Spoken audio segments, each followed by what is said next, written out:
Hello, mga kamaster, maraming salamat po sa lahat ng tumatangkilik ng ang tagapagtanggol, Diyos ng Digmaan. Paki-follow and subscribe mga master para sa mga susunod pang mga kabanata. Ang tagapagtanggol, Kabanata 276. Nabulag ang pamilya Lopez sa balita. Ibig sabihin nakahanap na sila ng bagong lokasyon. Saan sila lilipat? Nanginginig ang boses ni Harry. Hindi ako sigurado kung saan partikular, ngunit sa tingin ko sila ay lilipat sa sentro ng lungsod. Sabi ni Sean. Tara, tingnan natin. Dapat natin silang pigilan. Di nagtagal, dumating sila sa Union Square, na isang kalye ang layo mula sa Northampton Center. Ang lugar na ito ay ang legit na sentro ng lungsod.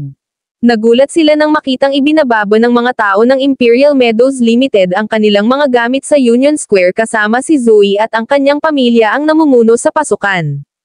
Si Harry at ang iba ay nagmamadaling lumapit sa kanila. Zoe, anong ginagawa mo dito?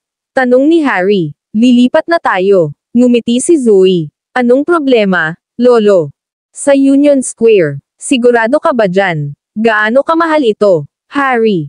Sabi. Lumawak ang ngiti ni Zoe.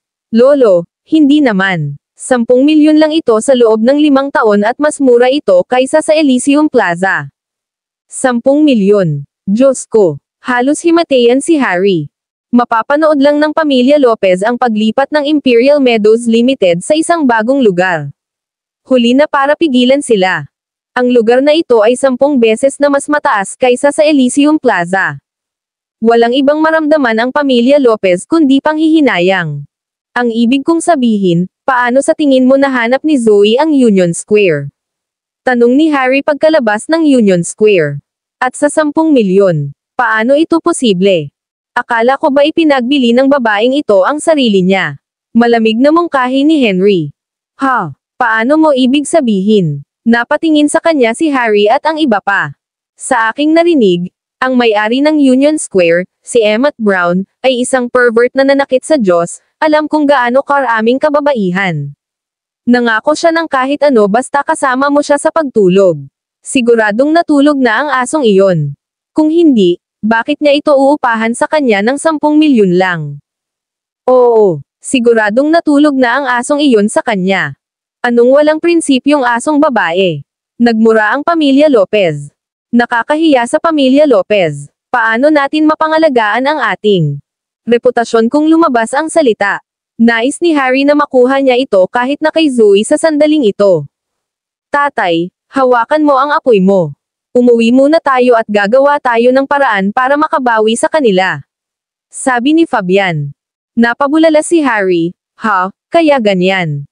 At dito ako nagtataka kung paano nangyari. Nakuha niya ang lahat ng mga pamumuhunan na iyon kamakailan lamang. Tingnan mo lang kung gaano kaganda si Zoe. Galit na sabi ni Melanie. Hindi ba lahat ng lalaki ay yuyuko sa kanyang paanan kung siya ay natutulog sa kanila? Haha, nakakalungkot na hindi alam ng tanggang Levi na iyon na niloko niya siya. Sean. Sabi. Kuwit. Sa harap ng Union Square, pinanood ni Zoe at ng iba pa ang pag-alis ng pamilya Lopez. Nakakalungkot. Napakasarap sa pakiramdam, bulalas ni Zoe. Oo, napakagandang araw. Ngayon lang ba ninyo nakita ang mga mukha ni Henry at Fabian? Mukhang may iyak na sila. At talagang nabigla si tatay. Natuwa si Aaron sa kanyang unang pagkakataon na nagtagumpay laban kay Harry. Dad, salamat lahat kay Levi na nakipag-ayos sa deal. Kung hindi, ang rente ay magiging 80 milyon, sabi ni Zoe. Ang magaling kong manugang. Ipinagmamalaki mo kami. Tinapik ni Aaron ang mga balikat ni Levi. Pagkatapos ayusin ni Zoe ang mga gamit doon, bumalik si Levi sa Morris Group. Ang tagapagtanggol. Kabanata 277. Naging abala ang Morris Group nitong 2 araw, kaya't nakatulog si Iris. 7 oras lamang sa isang araw ng higit. Pagdating ni Levi sa opisina, nasa meeting pa si Iris at tinawag siya para maupo. Ang pangunahing paksa ng pulong ay ang publisidad at pag-endorso ng produkto. Ilunsad. Tiyak na walang problema sa reputasyon ng produkto. Lahat sila. Kailangan upang gumana sa ay ang mga patalastas. Para sa ambasador at tagapagsalita, Pumili ako ng ilang mga celebrity at influencer. Si Lil Lacy lalo na, ay may record na nagdadala ng milyon-milyong benta mula sa kanyang broadcast. Magiging maganda kung siya ang mag-promote ng aming mga produkto. May nagkomento ba? Sabi ni Iris. Hindi. Sa aming mga pagsusumikap sa marketing, walang mangyayaring masama. May sumagot. Idlip na sana si Levi sa narinig. Anong problema, Levi? May sasabihin ka ba? Sinadya ni Iris na tumawag. Lumabas siya. Karamihan sa mga tao sa silid ay nanunuya sa teknikal na tagapayo na ito dahil hindi nila ginawa. Asahan mo siya, isang dating napakatalino na tao, na magulo. Ngunit para sa kapakanan ni Iris at Isaiah, pinananatiling malamig ang ulo nila. Hindi ako sumasang-ayon, humikab si Levi. Hindi sang-ayon. Nakanganga ang lahat sa kanya. Sa ano? Dahil gusto ni Iris na makinig sa opinyon ni Levi kaya niya ito inanyayahan na dumalo sa pulong. Nagbebenta kami ng mga medikal na instrumento. Ano ang silbi ng pagkuha ng mga kilalang tao at mga influencer bilang mga ambasador? Bakas sa mukha ni Iris ang pagkadismaya. Ang 6 na taong pagkakakulong ay naglaho sa kanyang kinang. Tama lang na maghanap ng sikat na celebrity pagdating sa pagpopromote ng produkto. Saka lamang malalaman ang mga produkto. Sa reputasyon ng mga ito. Ang mga kilalang tao bilang mga garantiya, mga kasosyo at mga retailer ay maaaring bumili ng may kumpiyansa at masisiguro namin ang pinakamataas na kita. Okay, dismiss. Gusto pang sabihin ni Levi pero ibinalita ni Iris ang pagtatapos ng meeting. Kaagad. Nagulat si Levi. Anong ginagawa ng babaeng ito? Sumulyap si Iris sa kanya at pinarusahan, huwag ka nang dadalo sa anumang pagpupulong ng kumpanya sa hinaharap. Itinuring ng lahat si Levi ng may paghamak, sa pag-aakalang siya ay nanliligaw. Ngumiti ng pilit si Levi. Hahayaan ko muna si Iris. Pagkababa sa trabaho, sumagip sa isip ni Levi na kailangan niyang kumuha ng bagong sasakyan kay Zoe. Kaya, pumunta siya sa Coastal Street kinabukasan, kung saan nagtipon ang lahat ng 4S dealership store. Siya ay naging regular na customer dito 6 na taon na ang nakakaraan, kaya pamilyar siya sa lugar na ito. For some reason, napakasikip talaga ngayon. Tila may kung anong uri ng kaganapan na nagaganap, nakikita kung paano nagkaroon. Maraming kagamitan sa paggawa ng pelikula at mga magagandang personalidad sa kahabaan ng kalye. Hindi sila pinansin ni Levi at nagtungo sa dealership ng Mercedes-Benz 4S. Tindahan. Hawakan mo dyan, sir. Pinigilan siya ng ilang tindero sa pintuan. Anong mali? Tanong ni Levi. Anong ginagawa mo dito, sir? Tanong ng tindera. Narito ako para bumili ng kotse, malinaw naman, sabi ni Levi. Nako, hindi ngayon, sir. May event na nagaganap ngayon. Nagtatakang tumingin ang tindera kay Levi. Dahil ito ang pinakamalaking tindahan ng Mercedes-Benz 4S ng Northampton. Ang mga customer na seryoso sa pagbili ng mga sasakyan ay gumawa ng isang appointment at magpapadala ang tindahan ng isang tao upang kunin sila. Sa pagkakaroon ng pagbebenta sa loob ng 7 hanggang 8 taon, nakikita nila na si Levi walang kakayahang bumili ng sasakyan. Ang mga taong tulad ni Levi ay tulad ng mga mamimili sa bintana na kailangan nilang harapin. Halos araw-araw. Kaya naman, sawa na, tahasan nilang tinanggihan siya sa pangalan ng kaganapan. Ang tagapagtanggol. Kabanata 278. Saktong may dumating na ilang lalaking nakasot. Agad namang umakyat ang tindera para salubungin siya. Mr. Olsen, nandito ka. Oo. Nandito ako para bumili ng kotse, anong mali? Kailangan ko bang magpa-appointment para dyan? Tanong ng isa sa mga lalaki. Nakangiting nakangiti ang tindera, hindi po, sir. Please, pasok ka. Lagi kang welcome dito. Napangiti si Marshall Olsen. Iyan ay isa pang daan-daang libong order doon, marahil kahit 1,000,000. Maghintay ka. Bakit sila pinapayagang pumasok? Tanong ni Levi. Dahil kaya nilang bumili ng kotse at hindi mo kaya. Sabi ni Marshall. Diretso. Ang ilan pang mga tindero ay tumingin kay Levi na may mapanoksong mukha din. Bakit dapat nating sayangin ang ating oras sa mga taong walang balak bumili ng sasakyan? Gusto kong makilala ang manager mo. Tumahol si Levi, malungkot ang mukha. Haha, sino ka para makipagkita sa kanya? Ngumuso si Marshall. Busy siya. Anong meron sa labas? Anong nangyayari? Isang babaeng nasa 30s ang lumabas mula sa loob. Nakasuot siya ng business attire, mukhang marangal. Ms. Gil-Emin, pinipilit ng lalaking ito ang kanyang pagpasok kapag wala pa siya rito para bumili ng kotse. Sabi ni Marshall sabay turo kay Levi. Nagulat si Mandy nang bumaling ang tingin niya kay Levi. Well, hindi ba ito ang mahusay? Mr. Garrison. Malabo na maalala siya ni Levi bilang si Mandy Gil-Emin, na isa lamang. Tindero 6 na taon na ang nakararaan. Sa oras na iyon, siya ay magiging sunod sa urine at alipin sa tuwing makikita niya ito. Hindi siya makapaniwala na manager na siya ngayon. Oo, ako ito. Nandito ako para bumili ng kotse, pero hindi ako pinapasok ng mga tao mo. Levi. Sabi. Mandy chuckled, sa tingin ko tama ang ginawa niya. Ang oras namin ay mahalaga, kaya bakit ka namin ililibang kung wala ka man lang pera? Sinong nagsabi sa'yong wala akong pera? Ganti ni Levi. Mabibili ko ang bawat solong tindahan ng 4S dealership sa Coastal Street ngayon kung gusto ko. Ano ang ibig mong sabihin na wala akong pera? Enough with the bullshit, Levi. Sa tingin mo hindi ko alam kung ano ang kaya mo. Kalalabas mo lang sa kulungan at umaasa ka sa iyong asawa para sa kabuhayan. Sa tingin mo ba ay karapat-dapat kang bumili ng Mercedes-Benz? Ngumisi si Levi, ganyan ba ang pakikitungo mo sa bisita mo? Ako, para sa isa, ay makatotohanan. Gumanti naman si Mandy. Bilyon ang halaga mo 6 na taon na ang nakalilipas. At pinaglingkuran kita na parang alipin. Pero ngayon wala ka na, kaya bakit kita ililibang? Magwala ka ngayon. Hindi ka tinatanggap dito, kawawang bastard. Binigyan siya ni Mandy ng isang subo. Ito ay isang cathartic na karanasan para sa kanya, at hindi pa siya nakakaramdam ng ganoong kaganhawahan.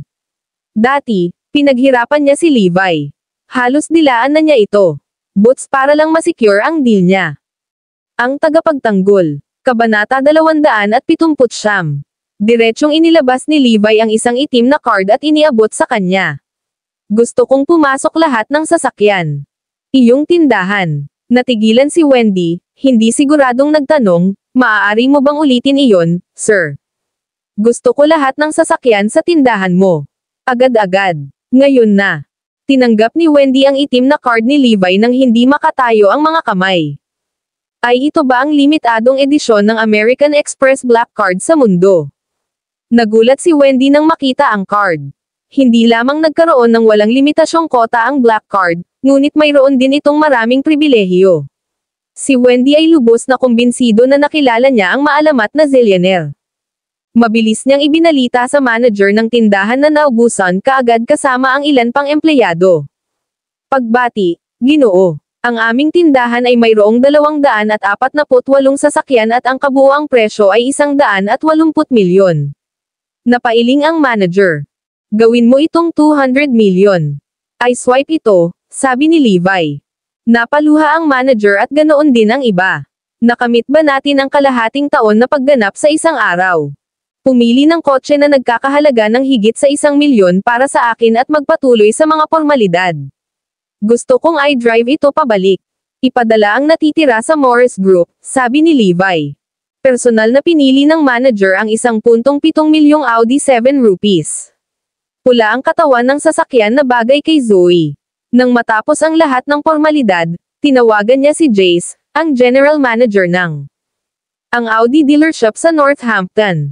Sa sandaling ito, nakikipagtsa si Jace kasama si Corey, ang general manager ng dealer ng Mercedes-Benz. Anong meron? Tanong ni Jace na sinagot ang telepono. May magandang balita ako sa iyo, Mr. Renner. Binili lang ng isang customer ang lahat ng sasakyan sa aking tindahan. Naswipe pa niya ang kanyang card on the spot para sa 200 milyon. Napatayo si Jace sa narinig. Dahil ang Audi ay hindi isa sa mga nangungunang luxury car na nagkakahalaga ng halos 10 milyon, siya. Hindi pa ako nakakita ng gayong mayamang tao. Ang pagtanggap ng isang order na 200 milyon ay talagang napakabuti upang maging totoo. Isa pa, Mr. Renner. Ang customer na ito ay pinalayas mula sa 4S dealership store sa tabi. Ang mga idiot na iyon mula sa Mercedes-Benz ay iniisip na ang zillionaire na ito ay hindi kayang bumili ng kotse at hindi man lang siya papasukin. Hahaha. Napahagalpak ng tawa si Jace nang marinig niya ito. Salamat sa mga idiot na iyon, makukuha natin itong 200 milyong deal. Anong nakakatuwa, Jace? Tanong ni Cory at sinabi sa kanya ni Jace ang pangyayari. Congrats, pare. Gusto ko ring makilala ang gayong zillionaire. Nainggit si Cory. Ito ay isang 200 milyong deal. Tumawa si Jace, salamat sa lahat ng tauhan mo, Cory. Ha, mukhang natulala si Cory. Ang zillionaire na ito ay pumunta sa iyong tindahan noong una, ngunit pinigilan siya ng iyong mga tauhan sa labas at tinawag siyang isang kawawang bastard, na iniisip na hindi niya kayang bumili ng kotse. Kaya wala siyang choice kundi pumunta sa tindahan ko. Kung hindi, paano ko pa makukuha ang deal na ito? Haha. Natigilan si Cory, nabaluktot ang kanyang mukha na may mga asol na ugat na nakaumbok sa kanyang mga templo, at ang kanyang mga mata ay binabaybay ang kamatayan.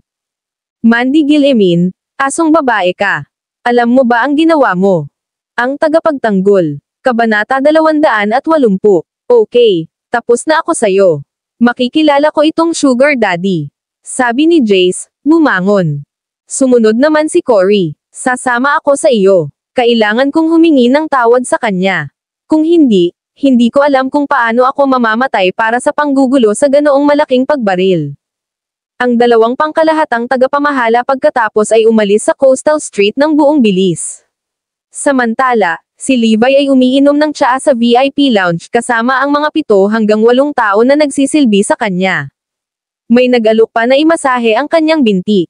Sa Mercedes-Benz 4S dealership store, nagtanong si Mandy, nakalabas na ba ang kawawang bastard? Hindi. Mahigit kalahating oras na, sabi ni Marshall. Dapat nandito siya para tingnan lang ang mga sasakyan. Mandy chuckled, hindi ba? Matagal na ako sa industriyang ito. Ang isang tunay na mamimili ay hindi mananatili ng higit sa 10 minuto. Tanging ang mga mahihirap na natalo lamang ang magdadalawang isip sa loob ng kalahating araw at hindi nabibili ng anuman. Oo, alam ko sa unang tingin na siya ay masyadong mahirap para bumili ng kotse. Tumawa si Marshall. Noon lang, maingay na pumasok ang ilang staff ng Mercedes-Benz 4S dealership store. Anong meron sa ingay? Napaka hindi tama. Saway ni Mandy, ang pangit ng mukha. Hindi mo ba alam, Ms. Guillemin? May malaking nangyayari sa Coastal Street. Ano ito? Curious na tanong ni Mandy at Marshall. Ang buong Coastal Street ay nagkakagulo. Ang Audi 4S dealership store sa tabi ng pinto ay aktwal na nagbebenta ng 248 mga kotse sa stock ng sabay-sabay para sa 200 milyon. Iyon ang una sa kasaysayan. Nagpunta ang lahat para manood. Nang marinig iyon ay agad na lumabas sina Mandy, Marshall at ang iba pa. At sigurado, mayroong isang pulutong ng higit sa 100 tao sa labas ng Audi 4S dealership store. Ang lahat ay dumating upang manood, nais na makilala ang zillionaire na ito na noon pa man. Nakaupo sa VIP lounge. Sina Mandy at Marshall din, nakiisa sa karamihan. Sino ang zillionaire na ito? Bakit hindi siya bumili ng Mercedes-Benz sa amin o ng BMW mula sa iyo? Tanong ni Mandy sa manager ng BMW 4S dealership store. Hindi ko alam, sagot ng manager. Ngunit narinig ko na ang zillionaire na ito ay pumunta sa iyong tindahan bago pumunta sa Audi. Nagkatinginan sina Mandy at Marshall. Hindi nila matandaan na nakilala nila ang gayong zillionaire. Kung tutuusin, marami silang customer ngayon at ang tanging taong nagbigay sa kanila ng pinakamalalim na impression ay si Levi. Ngunit sigurado sila na hindi siya ang zillionaire na sinasabi nila. For some reason, may masamang premonition silang dalawa. Narinig ko na si Mr. Renner, ang general manager ng Audi dealership sa North Hampton, darating upang makilala ang zillionaire na ito. Damn, sa tubo na iyon, makakakuha sila ng hindi bababa sa 20 milyong bonus. Naiinggit ang mga kasamahan, at gayon din sina Mandy at Marshall. Kung sila lang ang makakasiguro sa deal na ito, makakakuha si Mandy ng bonus na 10 milyon. Maya-maya lang, may dumaan na Audi A8. Bumaba mula sa kotse ang isang nasa katanghaliang gulang na lalaki na nakalong sleeve na dumiretso sa 4S dealership store. Maraming tao ang nakakilala sa kanya bilang si Jace Renner. Nakasunod na malapit sa likuran ang isang Mercedes-Benz at bumaba mula sa kotse ay ang general manager ng Mercedes-Benz na si Corey Stone. Sa pagdating ni Corey, nagmamadaling lumapit sina Mandy at Marshall upang salubungin siya. Mr. Stone, ano ang nagdala sa iyo dito? Nakangiting tanong ni Mandy, ngunit sinampal agad siya ni Corey sa mukha nang makita siya nito. Gago ang asong babae. Ang tagapagtanggol Kabanata 281. Ang nakakatusok na sampal sa mukha ay ikinagulat ni Mandy. Tinapan niya ang mukha niya at hindi makapaniwalang tumingin kay Corey. Ginoo. Stone, paano kita nasaktan? Sampal. Binigyan siya ni Corey ng isa pang mahigpit na sampal sa ulo. Ikaw ay tanga, hindi mo ba alam kung ano ang nagawa mong mali? Ano bang nagawa kong mali? Paulit-ulit na tanong ni Mandy. Si Marshall at ang iba ay nag-aalab din sa pag-usisa. Anong ginawa natin? Sampal. Sinampal ulit siya ni Corey. Hindi ko talaga alam kung ano ang nagawa kong mali, Mr. Stone. Umiiyak na sabi ni Mandy, namumula ang kanyang mukha. Alam mo ba ang tungkol sa zillionaire sa Audi sa tabi? Matigas na tanong ni Corey. Oo, gumastos sila ng 200 milyon sa isang pagkakataon, sabi ni Mandy, Marshall at ng iba pa. Kung ganoon ay may sasabihin ako sa iyo. Ang zillionaire na ito ay unang pumunta sa aming tindahan. Galit na sigaw ni Corey. Ano? Bumagsak ang mga mukha ni Mandy at Marshall. Ha? Ang zillionaire ay talagang pumunta sa aming tindahan. At saka bakit wala siyang binili? Tanong ni Mandy at Marshall. Bakit? Wala ba kayong kasalanan dito? Paano siya bibili ng sasakyan kung hindi mo siya pinapasok? Oo, narinig ko rin na ang zillionaire na ito ay pinalayas sa Mercedes-Benz 4S dealership store. Tinawag pa nila siyang kawawang bastard. Nang marinig iyon, natulala sa takot sina Mandy at Marshall. Tiyak na pinalayas nila ang maraming potensyal na customer sa pangalan ng kaganapan ngayon, ngunit hindi nila inaasahan ang isang zillionaire na kasama nila. Mga tanga. Papatayin kita. Hindi mo ba naiintindihan kung ano ang nagawa mong mali? Sinisira mo ako, umungol si Corey. Sa sandaling ito, nagkaroon ng habog sa loob ng Audi 4S dealership store, na may maraming tao na nabubuo sa paligid ng isang lalaki habang naglalakad sila palabas. Narito siya, ang zillionaire. May sumigaw, at napatingin ang lahat. Mabilis na umakyat si Corey at yumuko bilang pagbati, nahuli si Levi na natigilan. Ikinagagalak kitang makilala, sir. Ako ay nagkamali. Nabigo akong turuan ang aking mga tauhan. Ginoo. Garrison, ito si Corey Stone, ang general manager ng Mercedes-Benz, pakilala ni Jace. Naka-straight face si Levi na halos atakihin sa puso si Corey. Ganito ba ang pakiramdam ng tumapak sa maling paa? Dear Mr. Garrison, ngayon ko lang nalaman ang nangyari. Kasalanan ko ang pagiging maluwag sa pagtuturo sa aking mga tauhan. Hindi ko akalain na magkakaroon ako ng mga hindi kwalipikadong subordinate. Mangyaring tanggapin ang aking paghingi ng tawad. Napayuko si Corey. Pagkatapos, kinaladkad niya si Mandy, Marshall, at ang iba pa sa harapan. Dahan-daang nilaipat ni Levi ang tingin sa kanila.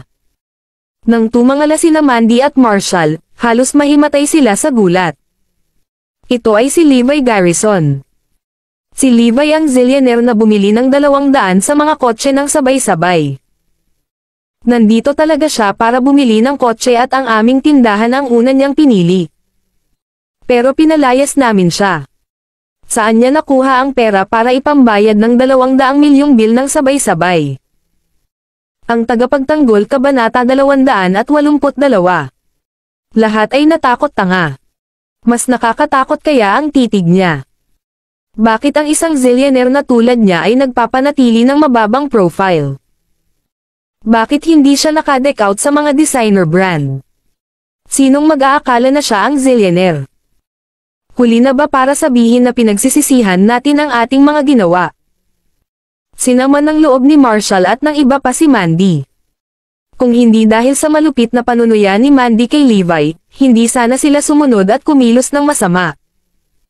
Natakot si Mandy sa kanyang pantalon. Sa sandaling iyon, narinig ang boses ni Levi. Hindi ako tumatanggap ng sorry. Nagpanik si Cory. Shit. Ang katapusan ko na ba para sa pag-offensa tulad ng isang walang talo na zillionaire? Ginoo. Garrison, I swear I'll fire Mandy, Marshall, and the 8 other staff sabay-sabay, mabilis niyang sabi. At anumang kumpanya o 4S dealership store na nauugnay sa Mercedes-Benz ay hindi na muling uupa sa kanila, kailanman. Gustong himatayan sina Mandy at Marshall. Pinutol lang ni Cory ang kanilang pinagkukunan ng kita sa pamamagitan ng pagtanggal sa kanilang mataas na sweldong trabaho, at iyon ay halos ang pinakamalaking parusa doon. Kami sa Audi ay hindi dapat gumamit ng mga taong tulad ni Mandy, sinamantala ni Jace ang pagkakataong ipahayag. Kami sa BMW ay hindi kailanman kukuha ng mga taong tulad nito. Porsche din. Nagdilim ang mukha ni na Mandy, Marshall at ng iba pa. Ang lahat ng mga tatak ng kotse sa Coastal Street ay ginawang malinaw ang kanilang paninindigan, na katulad sa kanila na pinagbawalan ng buong industriya. Hindi bababasa, wala silang ibang paraan ng pamumuhay sa Northampton. Ngumisi si Levi kay Mandy, at sinabi nilang ang mga babae ay may magandang intuition, sa palagay ko hindi. Nang marinig iyon, lumuhad sina Mandy, Marshall at ang iba pa, na nagmamakaawa, nagkamali kami, Mr. Garrison. Patawarin mo kami kahit minsan lang. Nagbingi-bingihan si Levi at dumiretso na umalis, naiwan si Mandy at ang iba pang mga babae na umiiyak. May mag-alis sa mga basurang ito. Sigaw ni Cory.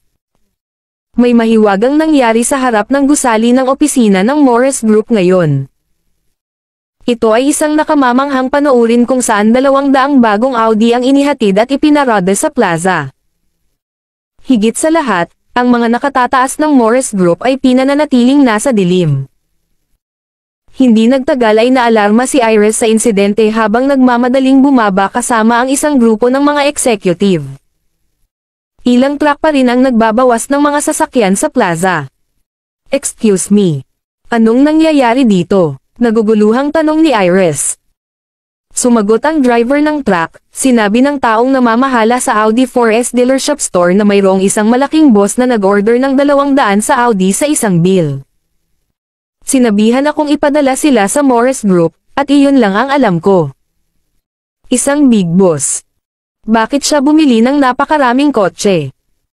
Lalong naguluhan si Iris dahil wala siyang clue kung sino ang bumibili, at doon na naubusan si Isaiah. MS.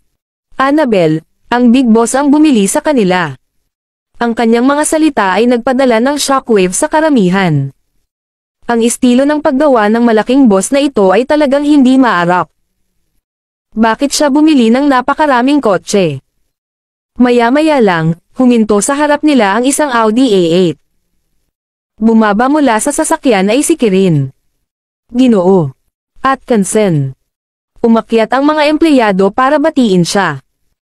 Dahil y'all are here, I have an announcement to make, sabi ni Kirin, nang makitang halos lahat mula sa upper management ay nasa paligid. Malapit nang magpatupad ng reward system ang Morris Group. Ang mga gantimpala ay ibibigay ayon sa individual na pagganap. Hindi alintana kung ikaw ay isang executive o isang ordinaryong empleyado, may gantimpala kung ikaw ay mahusay na gumaganap. Nakita mo ang mga gantimpala, mga kotse. Hindi kami nagpipigil sa pagbibigay ng reward sa aming mga tauhan. Ang Audi na nakaparada sa parisukat ay nagkakahalaga ng hindi bababa sa 400,000 bawat isa.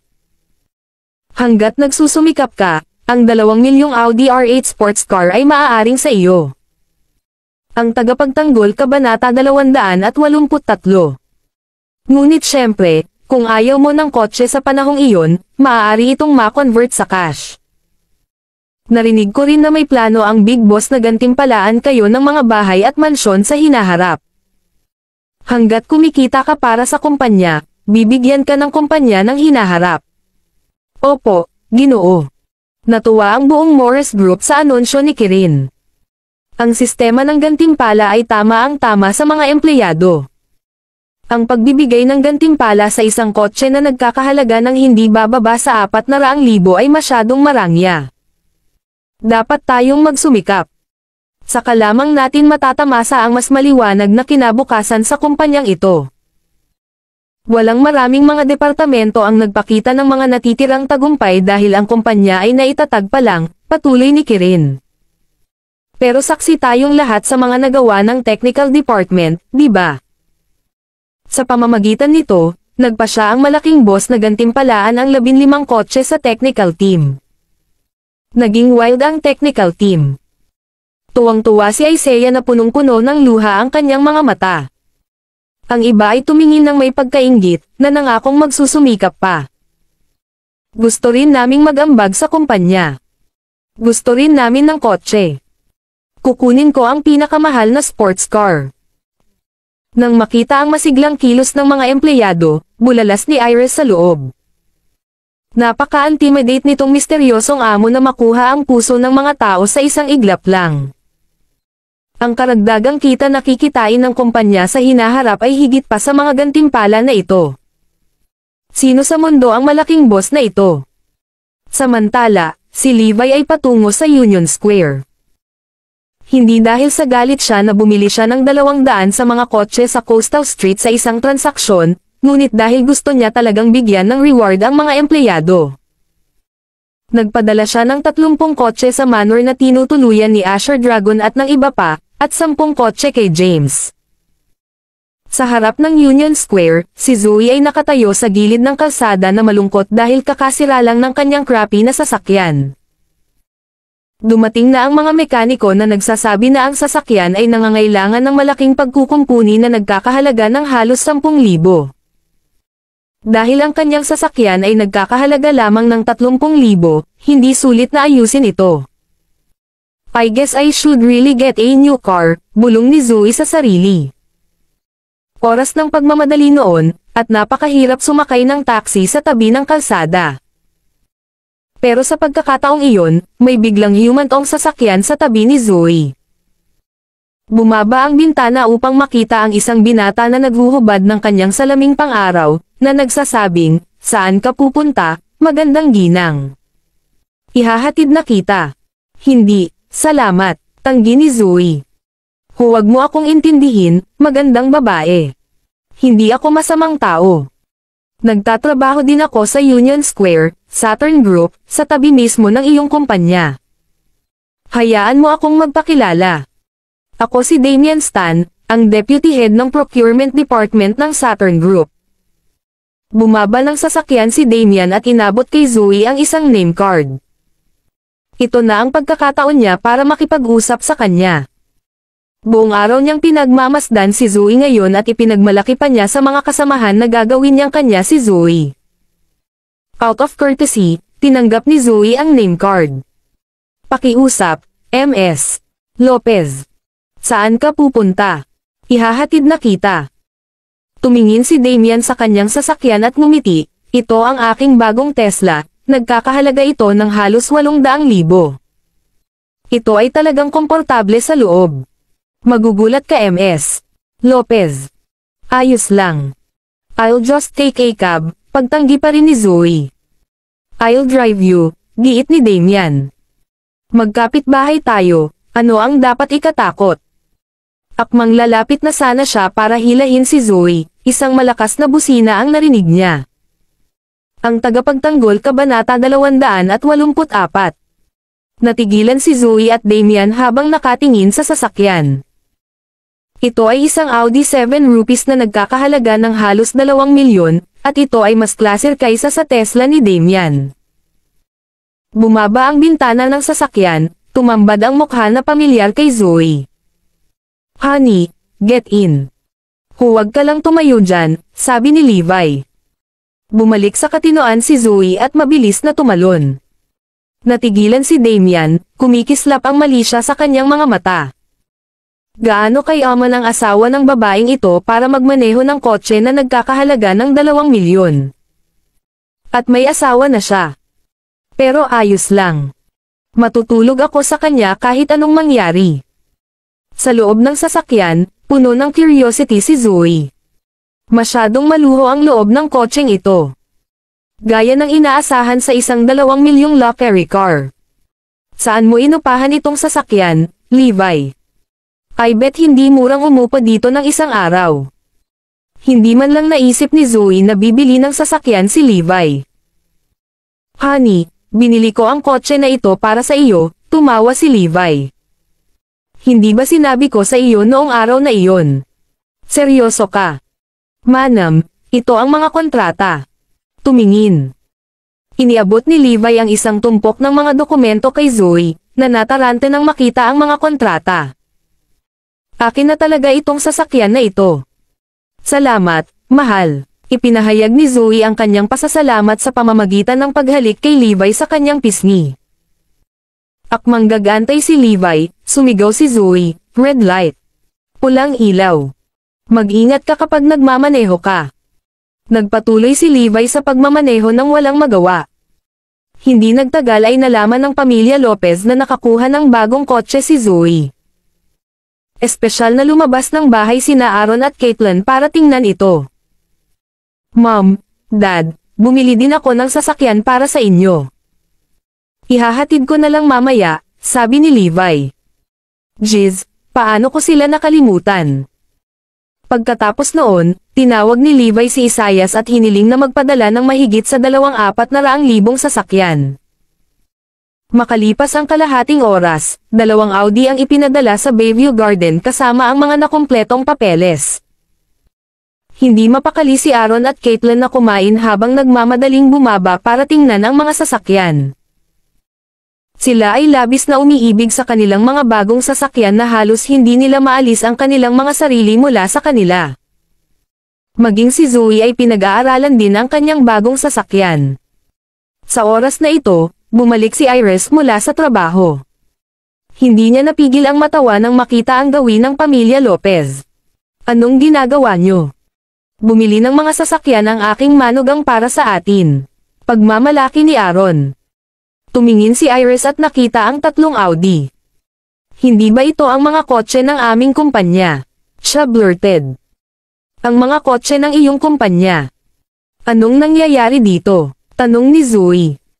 Sinabi sa kanila ni Iris ang tungkol sa sistema ng gantimpala.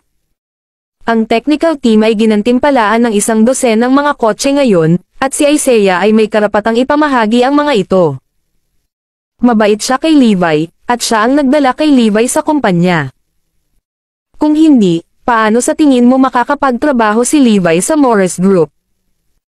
So sinasabi mo na ang mga kotseng ito ay ibinigay kay Levi ni Isaiah dahil sa pagkakaibigan? Tanong ni Zoe. Ganyan dapat. Itago nyo lang ang bagay na ito sa inyong sarili. Kung malalaman ito ng ibang empleyado ng kumpanya, madidismaya sila. Pagkatapos ng lahat, si Levi ay binigyan ng gantimpala ng 3 kotse para sa pag-ikot at walang ginagawa. Iris enjoyed. Sa katunayan, hindi rin siya nasiyahan. Paanong makakakuha si Levi ng 3 kotse nang hindi man lang nag-aambag sa kumpanya? At ang isa sa kanila ay nagkakahalaga pa ng 2 milyon. Kung ganito na ako kalungkot, isipin kung ano ang mararamdaman ng mga empleyado. Bumagsak ang ekspresyon ni Aaron. Ang tagapagtanggol Kabanata 285. Akala niya ang kanyang manugang ay nagdala sa kanila ng kaluwalhatian sa pamamagitan ng pagbili ng 3 kotse ng sabay-sabay, ngunit sila pala ay mga reg-along regalo dahil sa pagkakaibigan. Kahit na ang mga kotse ay nasa kanilang mga kamay, hindi ito magiging kaaya-aya sa pagmamaneho. Pagkatapos ng lahat, hindi sila binili ni Levi gamit ang kanyang sariling pera.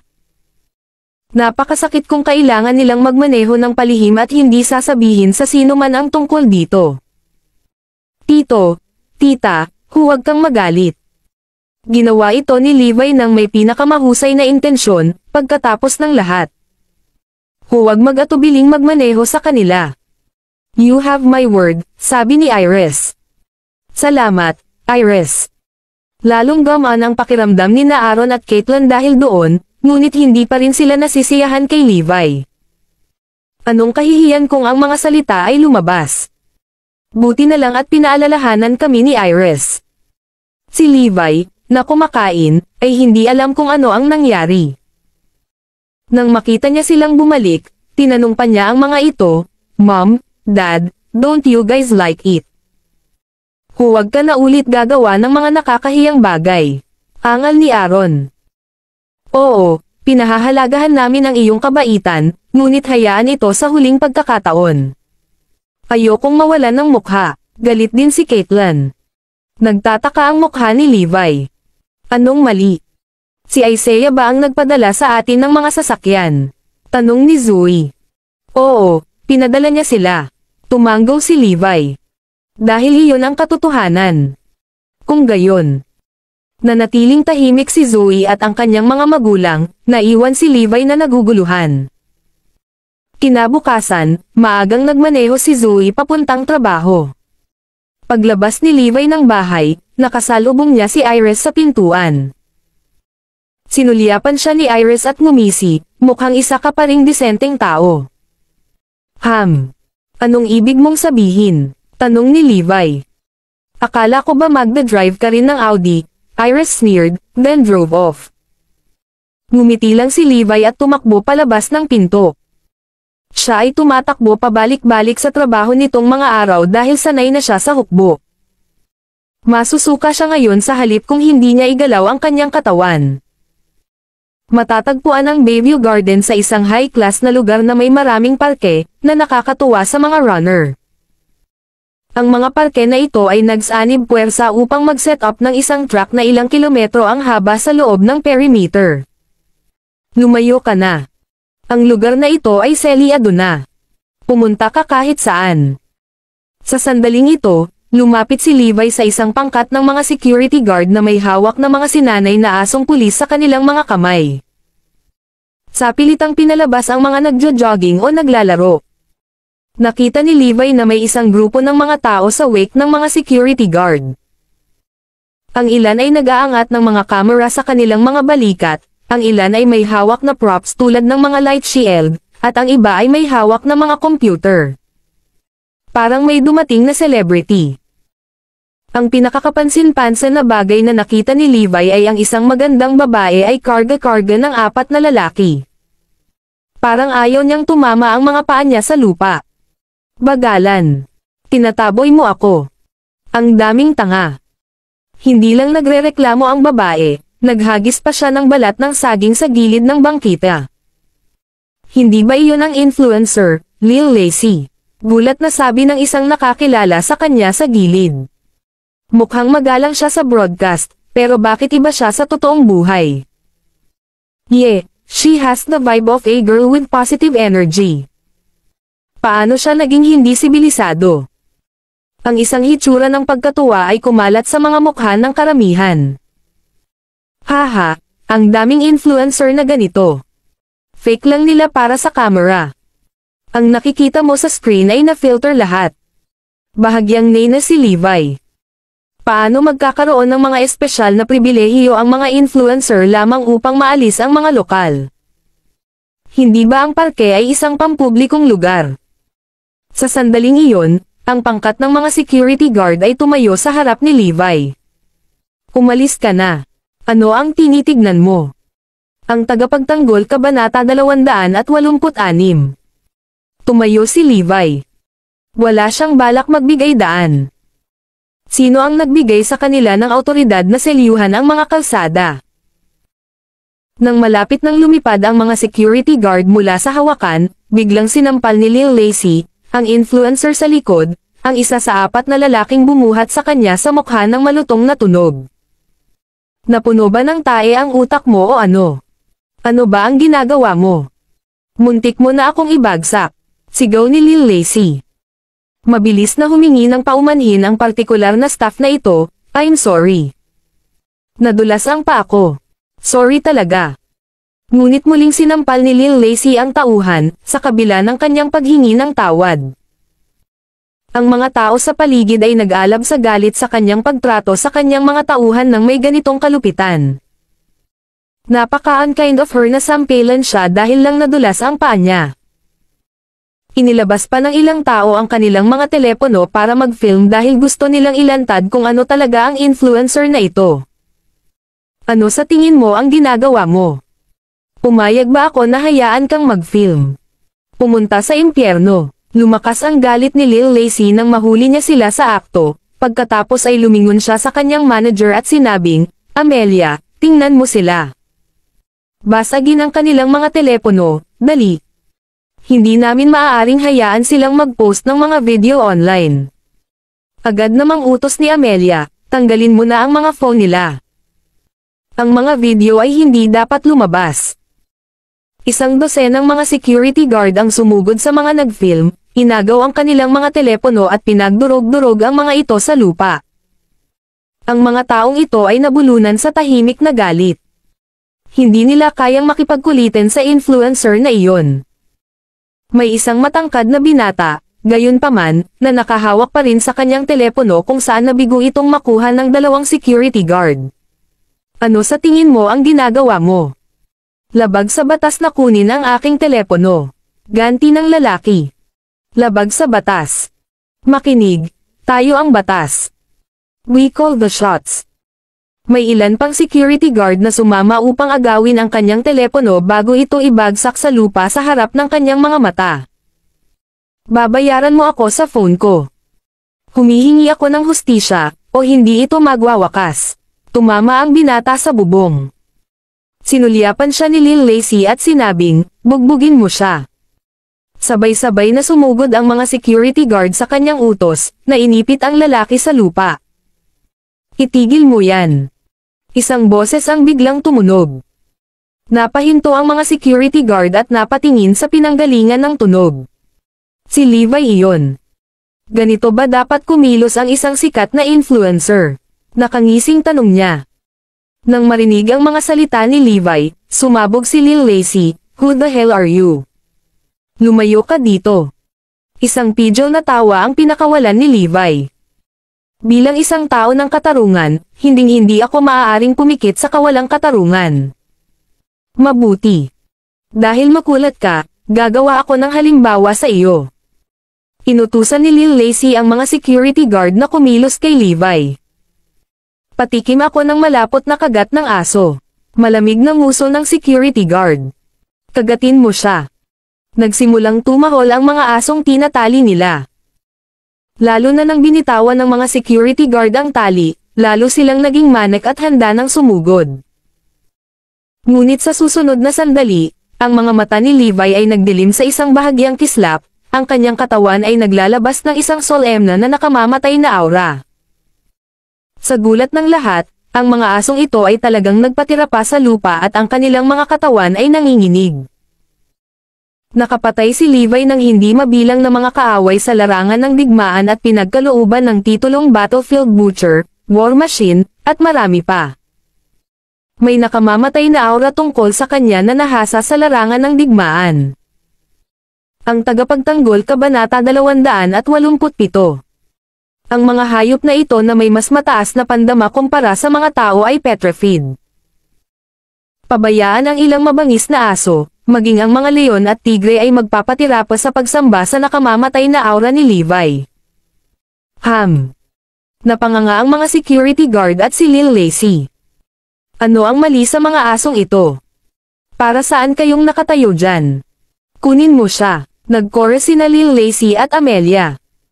Tumakbo ang mga security guard papunta kay Levi. Pow! Bumagsak.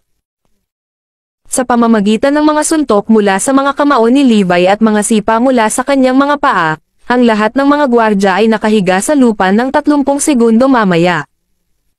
Nagpalakpakan ang mga nanonood. Ang ganda, pare. Malakas ka. Ang mga hamak na ito ay kailangang matuto ng kanilang mga aralin. Natakot si Lil Lacy at Amelia. Lumapit si Levi kay Lil Lacy at hinayla siya pababa sa isang iglap. Wala ka bang paa? Kailangan mo ba talaga ng magbubuhat sa iyo?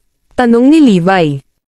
Gusto siyang pabulaanan ni Lil Lacy, ngunit marahan niyang itinikom ang kanyang bibig nang magtama ang kanyang mga mata sa kanyang nakakatakot.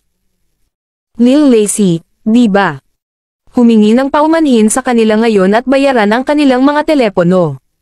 Sabi ni Levi sa mapang utos na tono. Hindi ko. Tatanggi na sana si Lil Lacy nang marinig niya ang boses ni Levi. Ako ay humihingi ng paumanhin. Mabilis siyang yumuko at humingi ng tawad. Aminin na lamang ni Amelia ang pagkatalo. Ako ay humihingi ng paumanhin. Babayaran mo sila ngayon, utos ni Levi. Binayaran sila ni Amelia sa huli ng orihinal na presyo ng kanilang mga nabasag na telepono. Maganda. Nagpalakpakan muli ang lahat. Pwede na ba tayong umalis, sir? Mahinang tanong ni Amelia. Sandali lang. So ikaw ang sikat na influencer, Lil Lacy, ha? Nagtatrabaho ba ang Morris Group sa iyo? Tanong ni Levi. Tumanggaw si Amelia. Oo, tama iyan. Si Lil Lacy ay pumirma ng kontrata sa Morris Group bilang ambassador at tagapagsalita para sa kanilang mga bagong produkto. Binigyan ni Lil Lacy si Levi ng matanong na tingin. Ano ang kahulugan nito? Okay. Dinidissolve ko ang kooperasyong ito sa pagitan mo at ng Morris Group, sabi ni Levi. Hinding-hindi papayag ang Morris Group na maging ambassador nila ang mga taong kadudad-dad ang katangian. Natatawang sabi ni Amelia, haha, medyo sobra na to, di ba, sir? Sino ka para sirain ang ating pakikipagtulungan sa Morris Group? Ako ay isang tao mula sa Morris Group at ako ay kwalipikadong wakasan ang iyong kontrata. Huwag kang mag-alala. Hindi kailanman gagamit ng hindi etikal na mga tao tulad mo ang Morris Group. Ngumisi si Amelia, kung gayon, ano ang iyong pangalan? Hindi dito magtatapos ang nangyari ngayon. Tandaan mo ito, ang pangalan ko ay Levi Garrison. Maaari mo akong hanapin anumang oras sa Morris Group. Pagkasabi nun ay umalis na si Levi sa lugar. Napuno ng sama ng loob ang mga mata ni Lil Lacy at Amelia habang nakatingin sa umaatres na likod ni Levi. Amelia, magpadala ka kaagad ng magpakilala sa kanya.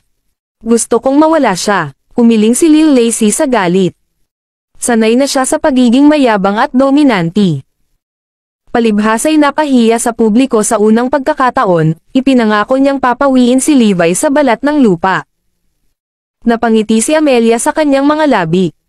Hindi mo ba siya narinig, Lacy? Galing siya sa Morris Group. Okay, sabi ni Lil Lacy. Ipaalam ka agad sa Morris Group na gusto kong wakasan ang ating kontrata. Gusto kong malunod sa panghihinayang ang Morris Group. Nag-thumbs up si Amelia sa kanya. Iyan ay isang napakatalino na galaw. Kahit na hindi patayin ng Morris Group ang bastard na iyon, mapapaalis siya kahit papaano. Ang tagapagtanggol Kabanata 288. Duguan ang mga mata ni Lil Lacy. Papatayin ko siya gamit ang sarili kong mga kamay. Tumanggaw si Amelia. Hihingi ako ng tulong sa pamamagitan ng ating mga koneksyon at papatayin natin siya. Anong kahihiyan ngayon? Samantala, kararating lang ni Iris sa opisina at may regular na meeting nang biglang pumasok ang kanyang sekretarya. MS. Annabel, nababaliw na tayo. Kakatawag lang ng Everest Entertainment para sabihin na gusto ni Lil Lacy na wakasan ang kanyang kontrata sa amin at hindi na siya magiging ambassador at tagapagsalita ng aming produkto. Isang matinding katahimikan ang bumalot sa silid. Bilasan mo at i-patch mo ako sa manager ni Lil Lacy, MS. Maki, agad na sabi ni Iris. Ano ang maipaglilingkod ko sa iyo, MS? Annabel. Tumikim si Amelia nang magkadugtong ang tawag. MS. Maki, pwede ko bang malaman kung bakit mo talaga tinatanggal ang kontrata sa amin? Mahinang tanong ni Iris. Hindi ba't nagkasundo na tayo? Hindi mo ba narinig, MS? Annabel. May nag-terminate sa aming kontrata mula sa Morris Group. We can't work with Morris Group anymore, so we can only make it official from our side, Natatawang sambit ni Amelia. Iris asked through clenched teeth, maaari mo bang sabihin sa akin kung sino ang gustong mag-terminate ng kontrata? Kung gayon, makinig kang mabuti, Levi Garrison. Hindi lang niya tinapos ang kontrata natin, kundi binugbog pa niya ang mga security guard natin at insultuhan si Lacey sa publiko. Kaya tinatapos namin ang aming kontrata at hindi na kami muling magtatrabaho sa iyong kumpanya. Ang tagapagtanggol Kabanata 271. Kaya umalis na siya sa kumpanya. Tinipon muli ni Iris ang kanyang mga empleyado para sa isang pulong, at ang tema ay simple, walang baguhin at bawasan ang pinsala hanggat maaari. Ginawa rin niyang sabihin sa kanyang mga empleyado na itago ang bagay na ito kay Neil, dahil ayaw niyang malaman ito ng Big Boss.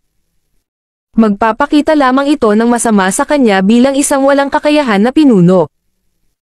Dumating si Asher Dragon upang kunin si Levi pagkatapos niyang umalis sa kumpanya. Nagawa mo bang makipag-ugnayan kay Benny Quinten? Tinanong ni Levi si Asher Dragon, na dumating upang kunin siya mula sa kumpanya. Tumanggo si Asher Dragon. Opo, Ginoo. Napakasaya ni Mr. Quinten na marinig mula sa iyo. Gusto ka rin niyang makilala. Ngumiti si Levi, sabihin mo kay Mr. Quinten na pumunta sa Northampton makalipas ang 3 araw. Sabihin mo lang sa kanya na kailangan ni Levi Garrison ng pabor mula sa kanya. Napatawa si Asher Dragon, napakaganda. Ikaw, sir, ang Diyos ng digmaan ng bansa, at si G. Quinten ang pinakadakilang doktor ng bansa. Pareho kayong pinakadakilang kayamanan ng bansa. Ang isa ay dapat na nakatira sa ilalim ng bato kung hindi nila alam kung sino si Benny. Si Benny Quinten ay isang alamat, ang bituin sa larangan ng medikal na nagligtas ng higit sa 1 milyong tao sa nakalipas na ilang dekada gamit ang kanyang makajos na mga kamay. Palagi siyang nasa harapan bago ang isang malaking sakuna, na nangunguna sa daan-daang libong mga doktor sa pagtalo sa kaaway. Isa siyang Diyos sa puso ng libu-libong tao. Nagkataon na minsang nailigtas ni Levi si Benny at noon pa man ay kasing kapal na sila ng mga magnanakaw. Pareho silang tagapagtanggol ng bansa na malaki ang naiambag sa kani-kanilang larangan. Walang sinabi kung gaano karaming mga bansa ang naiinggit kay Erodia para sa pagkakaroon ng 2 mahusay na tagapagtanggol ng bansa. At sabihin sa pamilya Rogers na dalhin sa akin ang lahat ng mga kilalang tao na inimbitahan nila sa kanilang huling pagdiriwang, sabi ni Levi. Roger yan. Nang gabing iyon nang umuwi si Levi, malamig ang balikat ni Zoe. Maliit na bagay lang, honey. Kailangan ba talaga ito? Maluwag na tanong ni Levi. Maliit na bagay. Akala ko maliit na bagay lang din, pero hindi ko inasahan na magiging snowball ng ganon. Apektado ang buong Morris Group dahil sayo, alam mo ba yon? Hindi ko maintindihan. Napakahirap ba para sa iyo na lumuhad at humingi ng tawad? Nagbago ang ekspresyon ni Levi. Bakit ako yuyuko sa mga mababang buhay gayong hindi naman ako yuyuko sa alinmang mga Diyos? Alam kong ikaw ay isang tao ng moral fiber. At alam kong tama ka. Ngunit hindi mo ba maaaring ilagay ang iyong sarili ng isang beses lamang para sa higit na kabutihan ng kumpanya? Bulalas ni Zoe. Umiling si Levi. Hindi. Hinding-hindi ko. Hinding-hindi ako hihingi ng tawad sa isang bagay na hindi ko ginawang mali. Tapos umalis ka na. Ayokong makita ka kahit saglit. Sa huli, pinalaya si Levi sa bahay. Habang naglalakad sa looban, gusto ni Levi na kunin si Iris ng libreng pagkain, ngunit mahigpit na nakasara ang kanyang pinto. Wala siyang choice kundi umuwi at kumuha ng ilang steamed bun bago siya tumama sa kalsada. Nagkataon na katatapos lang ng meeting ni Una at pauwi na siya nang biglang may nakita siyang pamilyar na figure sa gilid ng kalsada. Jamie, tingnan mo. Si Levi Garrison ba iyon? Tanong ni Una. Oo, ito nga, sagot ni Jamie, ang assistant ni Una. Hindi ako makapaniwala na kumakain talaga siya ng steamed buns sa mga kalye, gulat na sabi ni Una. Mukhang pinalayas siya. Anak, Akala ko nasa kanya na siya. Tara, punta tayo dyan, sabi ni Una. Kumakagat pa si Levi sa steamed bun nang biglang huminto sa tabi niya ang isang Rolls-Royce Cullinan, bumusina. Kumakain ng steamed buns, ngumisi si Una nang bumaba ng sasakyan. Ang tagapagtanggol Kabanata 272.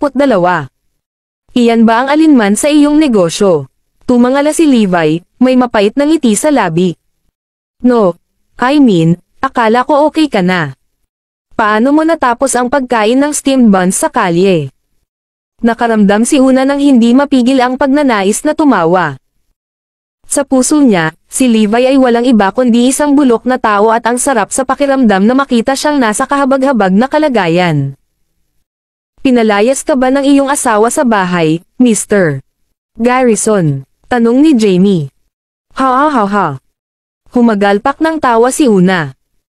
I suppose you can survive with your salary right now if you're still single, but you have a family to feed. Napakatalino ng asawa mo, hindi mo ba naiisip na napakalayo mo? It's none of your business. Umalis ka sa daan. Mukhang iritado si Levi.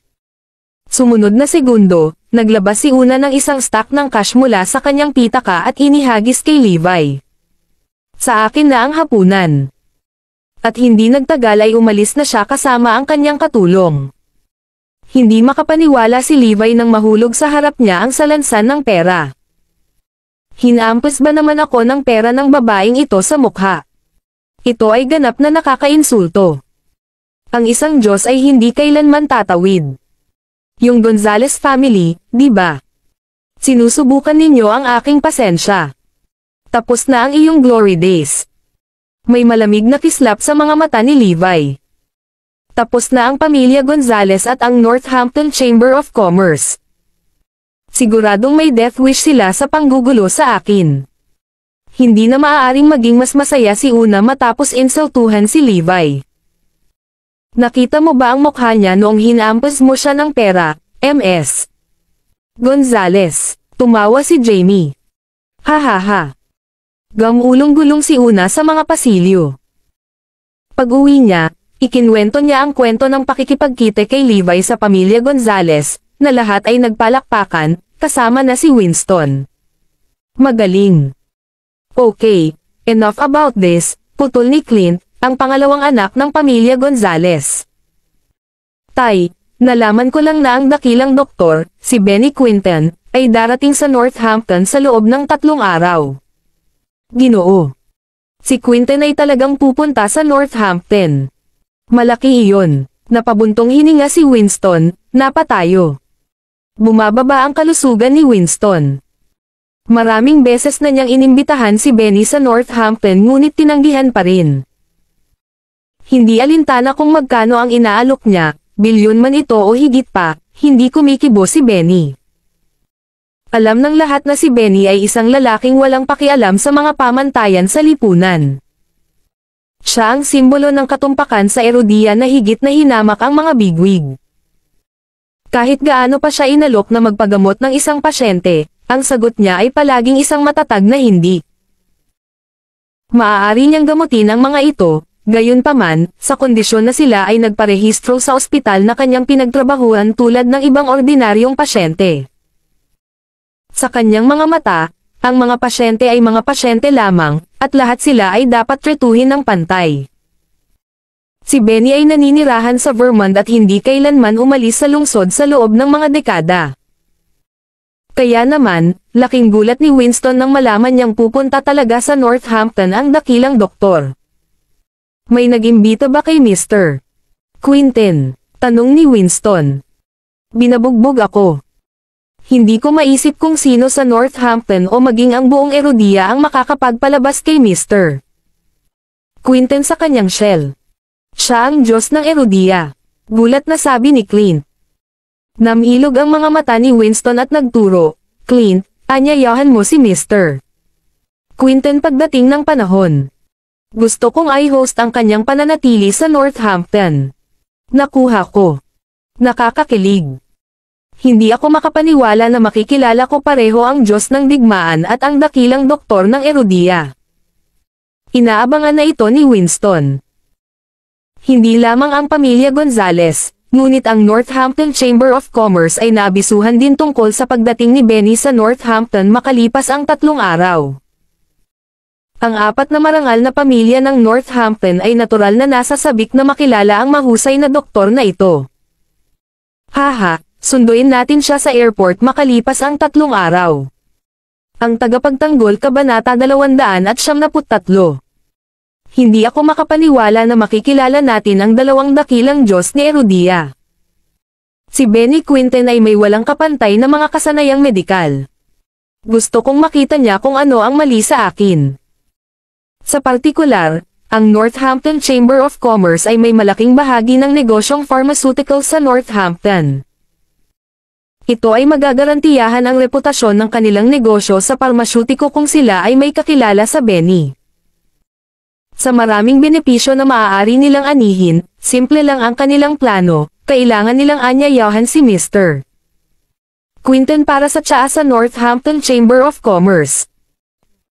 Kinabukasan, kumalat sa buong Northampton ang balita na ang dakilang doktor, si Benny Quinten, ay darating sa Northampton. Ang Diyos lang ang nakakaalam kung sino ang nagpakalat ng salita. Iginagalang ng lahat si Benny bilang Diyos, at hindi sila makapaghintay na makilala siya. Nagpatuloy lamang ito upang patunayan ang kagalang-galang na katayuan ni Benny Quinten. Ang bawat isa sa Morris Group ay tinatalakay din ang bagay na ito ngayon. Kung tutuusin, ang isang dakilang doktor na tulad ni Benny ay tinitingala ng marami. Gayunpaman, hindi sila nasasabik gaya ng publiko dahil ito ang unang araw ng pag-promote ng kanilang mga produkto. At ito ay isang ganap na sakuna. Bilang karagdagan sa balita ng pagdating ni Benny Quinten, ang lahat ng mga mapagkukunan ay monopolyo. Hindi makamit ng Morris Group ang resulta na gusto nila. Malapit nang lumubog si Iris sa lalim ng kawalan ng pag-asa. Sa gayong hindi magandang resulta sa unang araw, ang pangalawang araw ay nahuhulaang, lalong lamang itong lalala. Nag-isip si Iris ng iba't ibang paraan, ngunit walang resulta. Dahil alam na darating si Benny sa Northampton sa lalong madaling panahon, ang bawat channel ng publisidad at media ay nag-aatubili na tanggapin ang anumang iba pang mga advertisement.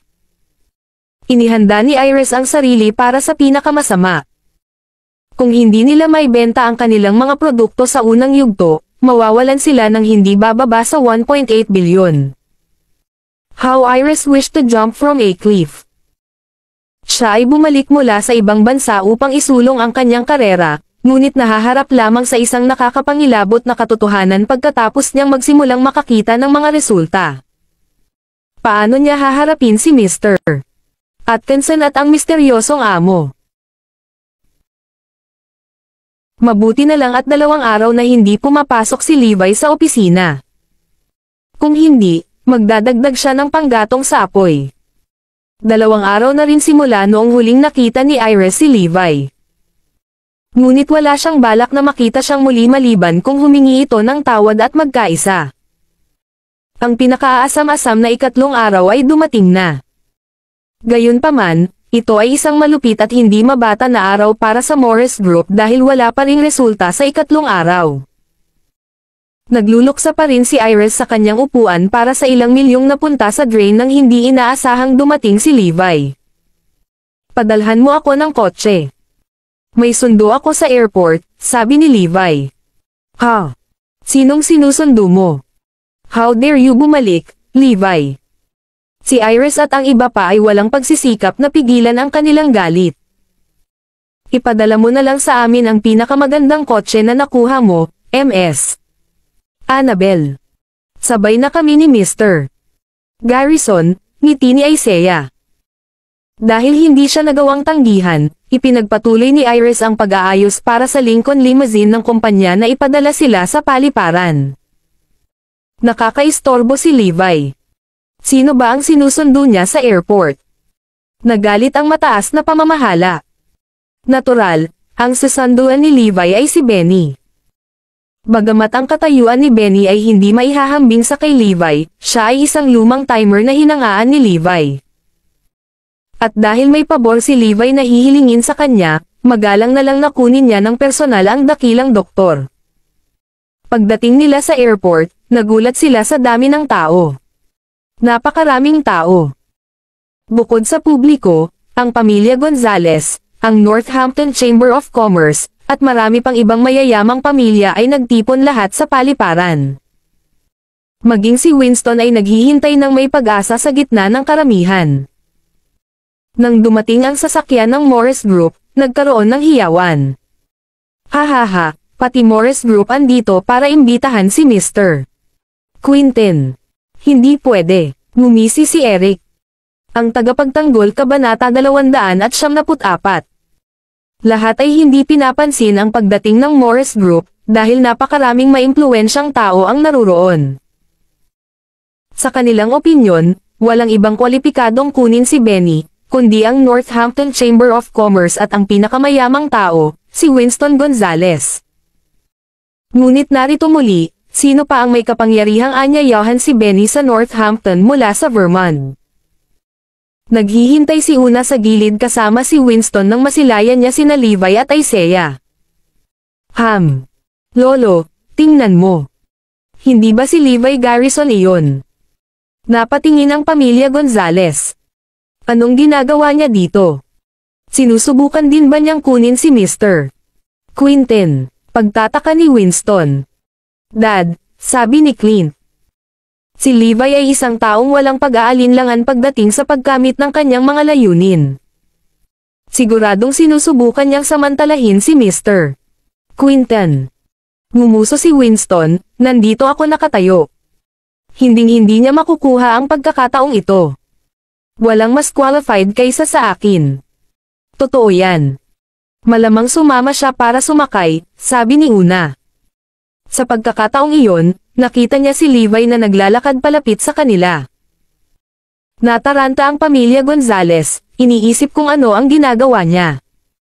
Sinusubukan ba niyang i-blackmail tayo dahil sa pagligtas kay Sir bago ito? Mungkahi ng kasambahay. Naiinis na tinitigan ni Una si Levi. Kung totoo iyon, siguradong bulok si Levi. Nang makita si Levi, nakangiting binati ni Winston, "How can I help you, Levi?" Si Levi ay tumingin ng masinsinan kay Una sa halip at malamig na sinabi. Hindi ko ipagpatuloy ang bagay na ito kung dadalhin mo ang iyong lolo at ang iyong ama upang pumunta at humingi ng tawad sa akin sa loob ng kalahating buwan. Kung hindi, isinusumpa ko na ang pamilya Gonzales ay kailangang mag-empake ng kanilang mga bag at hindi na muling tumuntong sa Northampton. Nakakabighani ang pahayag ni Levi, kaya tumahimik ang silid sa pagtataka. Anong nangyari? May naririnig ba ako? May nang-provoke lang ba sa pamilya Gonzales? At sa harap mismo ni Winston Gonzales. Maging ang mga pinuno ng 4 na marangal na pamilya ng Northampton na nakatayo sa gilid ay nabigla. Sinong F***K ang may lakas ng loob na guluhin si Winston Gonzales? Kahit si Jesse Nielsen ay hindi maglalakas loob na sabihin iyon. Ang impluwensya ni Winston ay pangalawa sa Northampton, maging ito ay kayamanan o kapangyarihang pampulitika. Ang pakikialam sa kanya ay katulad ng panggugulo sa pundasyon ng Northampton. Ngunit ang ilang walang pakundangan na brat ay talagang nangahas na gawin ito. At ang taong iyon ay walang iba kundi si Levi Garrison, na kamakailan lamang ay nakalabas sa kulungan. Ha. Napaungol si Winston sa kakatawa. Wala pa akong narinig na gustong sirain ang pamilya Gonzales sa buhay ko. Ikaw ang unang humingi sa akin ng tawad sa tuhod ko. Minsan lang kita binabalaan. Nasa iyo kung pipiliin mong makinig o hindi, sabi ni Levi. Sino ka, Levi? Ungol ni Una. E paano kung hampasin kita ng pera? Nagiging charitable lang ako. Hinihiling mo sa akin na humingi ng tawad sa isang kawawang tulad mo. Sa iyong panaginip. Hindi na lang siya pinansin ni Levi, at muling tumahimik ang silid. Ang tagapagtanggol Kabanata 275. Alam ng karamihan na kung hindi dahil sa pagdating ni Benny ngayon, siguradong patay na si Levi. Sa oras na ito, dumating ang isang malaking grupo ng mga media reporter, na may hawak na kamera habang tahimik na naghihintay. Ang pagdating ng mga media reporters ay naging malinaw sa lahat na malapit nang maglanding si Benny. Kinuha ni Levi ang phone niya at tumawag. Asher Dragon, dalhin mo ang iyong mga tauhan. Sa conference room ng Everest Entertainment, nakikipagpulong si Noah McCormack, ang presidente ng kumpanya, kasama sina Lil Lacy, Amelia at ilang iba pa. Kamusta ang Morris Group? Tanong niya. Sir, ang mga bagong produkto ng Morris Group ay nakalista sa merkado ngayon at walang benta sa ngayon, sagot ng kanyang katulong. Si Noah, Lil Lacy at ilang iba pang celebrity ay nagulat sa kanilang mga mukha.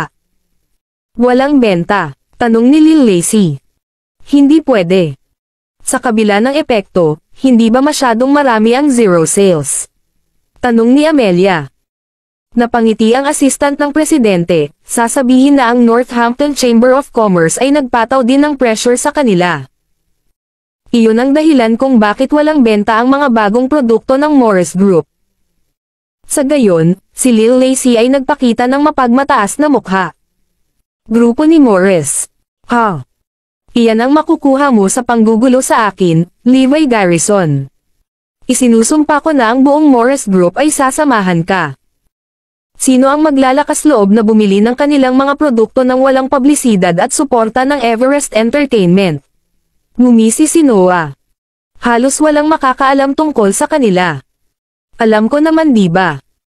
Sa lahat ng kanilang mga channel sa publisidad na naputol, ang labas ng mundo ay hindi malalaman ang tungkol sa kanilang mga produkto. Bukod dito, ang balita ng pagdating ni G. Quinten ay nakakuha ng karamihan sa mga headline sa media kamakailan. Ang Morris Group ay hindi nagkakaroon ng pagkakataon, sabi ni Amelia. Oo, ang Morris Group ay mawawalan ng halos 2 bilyon. Sabi ni Noah, basag ang boses sa tuwa. Ngayon, hihintayin natin ang Morris Group na dumating at magmakaawa sa atin, mayabang na sabi ni Lil Lacy, na naka-cross arms. Gusto kong maghintay at tingnan kung hihingi ng tawad si Levi sa atin o hindi. Talagang gagawin niya. 2 bilyon ang nawala doon. Si Amelia at ang iba ay tiwala na si Levi ay mangungulit sa kanilang paanan.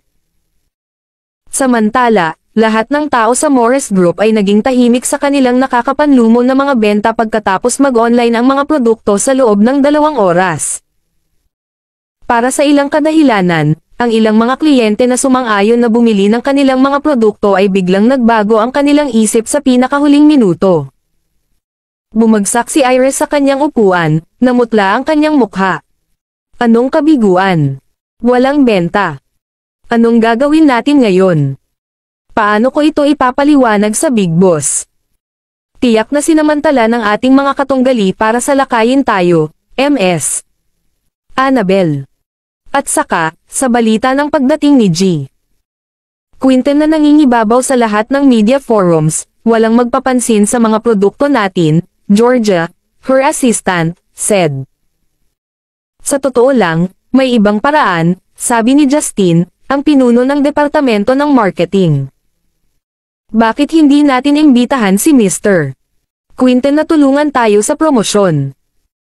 Hindi lamang natin mababawasan ang pagkalugi, ngunit ang ating mga produkto ay tiyak na magbebenta tulad ng mga hotcake. Magandang ideya iyon, ngunit hindi praktikal. Maging ang pinakamayamang tao sa Northampton, si Winston Gonzales, ay pumunta sa paliparan upang makipag-ugnayan kay G. Quinten. Sa tingin mo ba may pagkakataon pa tayo? Ang kawalan ng pag-asa ay nabalot sa lahat sa pagkaunawang iyon. MS. Annabel, ang dapat nating gawin ngayon ay minimize ang ating pagkalugi hanggat maaari. Walang ibang paraan. I suggest na dalhin natin si Levi sa Everest Entertainment para humingi ng tawad. That's our last resort, mungkahi ng ilang senior executives.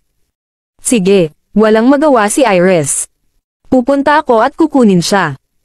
Kailangan niyang humingi ng tawad sa kanila kahit anong mangyari. Ang tagapagtanggol Kabanata 276. Libu-libong tao ang nagtipon-tipon sa labas ng pribadong daanan ng Northampton International Airport, at dumarami pa rin ang bilang. Sa sandaling iyon, ang mga tagaloob ng paliparan ay nagpadala ng balita na ang pribadong jet na sinasakyan ni Benny ay lumapag at siya ay lalabas sa lalong madaling panahon. Napailing ang pamilya Gonzales na hindi na umaalis sa pribadong daanan ang kanilang mga mata. Si Levi, sa kabilang banda, ay nagsindi ng sigarilyo at naninigarilyo, na para bang wala siyang pakialam sa pagdating ng dakilang doktor. Makalipas ang ilang minuto, na sinabayan ng maingay na yabag, lumabas si Benny at ang cabin crew mula sa VIP passageway. Si Benny Quinten ay maaaring nasa edad na 80, ngunit siya ay malusog at masigla at malakas.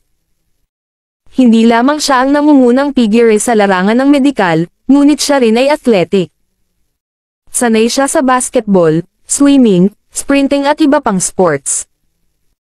Siya ay isang all-rounder, at kung mas malusog siya, mas malaki ang mga pagpapala para kay Erodia. Si Benny ay sobrang down-to-earth. Nakasuot lang siya ng casual na damit at may kasama lang siyang katulong. Higit sa lahat, bit-bit niya ang sarili niyang bag at hinihila ang sarili niyang bagahe.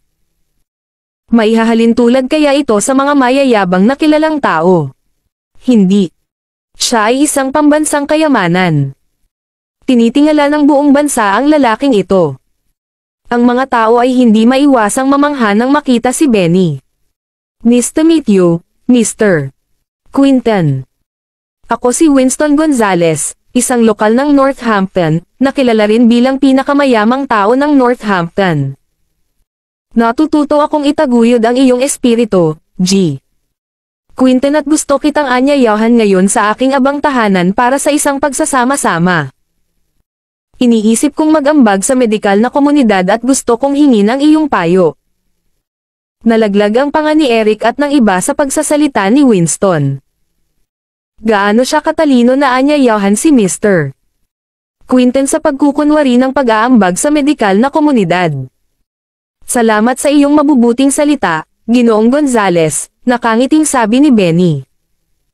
Ngunit narito ako sa pagkakataong ito para makipag-usap sa isang matandang kaibigan. Tinanggihan ni Benny ang kanyang imbitasyon. Talagang tinanggihan ni Benny ang pinakamayamang tao sa Northampton. Kumusta, Ginoong Quinten? Kami ay mula sa Northampton Chamber of Commerce at gusto ka naming imbitahan para sa isang get-together sa amin. Sinamantala ni Eric ang pagkakataong magpakilala. Ang kalahati ng negosyo ng Northampton Chamber of Commerce ay nauugnay sa medisina, at kami ang gumawa ng lahat ng kagamitang medikal ng mga pangunahing ospital sa Vermont. Gusto naming makinig sa iyong payo, Mr. Quinten.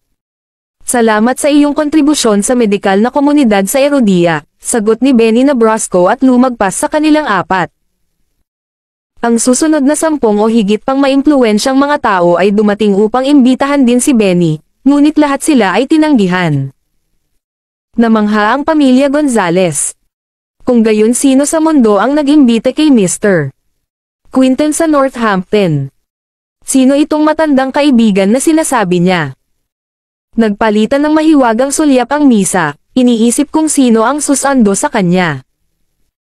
Sa sandaling ito, isang malaking grupo ng mga reporter ng media ang nakapaligid kay Benny at binubamba siya ng mga tanong. Nandito ka ba sa Northampton para sa isang misyon, Mr. Quinten? Ginoo. Quinten, sino itong matandang kaibigan na tinutukoy mo? Narito ka ba sa isang pribadong paglalakbay o para sa ibang layunin, Mr. Quinten? Nangunot ang anit ni Benny sa pagkadismaya at nagsalubong ang kanyang mga kilay dahil sa pagkunot ng noo. Ngunit walang intensyon ang mga reporter na paalisan siya maliban kung sasagutin niya ang kanilang mga tanong. Clap, clap, clap. Sa eksaktong sandaling iyon, ang maayos at pinag-isang tunog ng mga yapak ay narinig na may isang tropa ng mga sundalong sumugod. Umalis ka sa daan. Mabilis na pinaghiwalay ng tropa ang mga mamamahayag at tumayo sa dalawang hanay, binabantayan si Benny sa gitna. Welcome, Mr. Quinten. Sumaludo ang mga sundalo. Nalungkot si Benny, dahil iyon ang pinakamagalang na pagbati na matatanggap ng isa. Pagkatapos ay lumitaw ang isang opisyal ng digmaan mula sa kanilang likuran. Mayroon siyang malaking gintong bituin na nakaborda sa kanyang balikat, na nagpapatunay na siya ay isang hari ng digmaan. Nanlaki ang mga mata ng pamilya Gonzales. Dahil siya ay walang iba kundi si Asher Dragon. Ang tagapagtanggol Kabanata 277. Lumapit si Asher Dragon kay Benny at nagbigay ng military salute. Welcome sa Northampton, Mr. Quinten. Muling naging makinis ang nakanited na kilay ni Benny habang nakangiti. Sorry for the trouble, Asher Dragon. Huwag mag-alala, Mr. Quinten, ngumiti si Asher Dragon. Kahit na wala sa utos ng Diyos ng digmaan, pupunta sana ako para sunduin ka. Isa ka sa mga taong nirerespeto ko. Hahaha, iyon ang aking karangalan kung gayon. Napangiti si Benny. Sa sandaling iyon na napagtanto ng lahat na ang Diyos ng digmaan ang nag-imbita kay Benny sa Northampton, at ang matandang kaibigan na binanggit niya ay tiyak na ang Diyos ng digmaan mismo. Nang marinig iyon, nakahinga ng maluwag ang lahat. Bukod sa God of War, sino pa sa Northampton ang may karapatang mag-imbita kay Mr. Quinten? Pareho silang pambansang kayamanan ni Erudia. Ginoo. Quinten, sabi ni Asher Dragon, biglang may naalala. Hiniling sa iyo ng Diyos ng digmaan na manatili ng ilang araw, dahil gusto kanyang anyayahan na dumalo sa seremonya ng appointment ng Commander-in-Chief ng Northampton Warzone. Ang bagong Commander-in-Chief ay isa sa mga tauhan ng God of War. Hahaha, hindi ako makapaniwala na magkakaroon ako ng pagkakataong ito. Sigurado, pupunta ako dyan.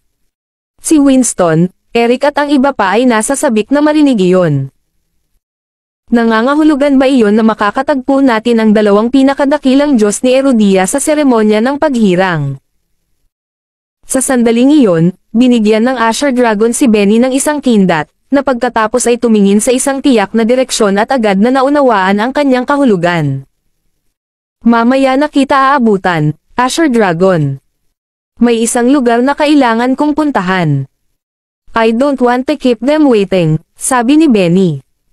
Napukaw ang curiosity ng lahat. Bakit hindi siya umaalis kasama si Asher Dragon? Saan siya pupunta? Okay, Mr. Quinten. I'll see you soon, sabi ni Asher Dragon.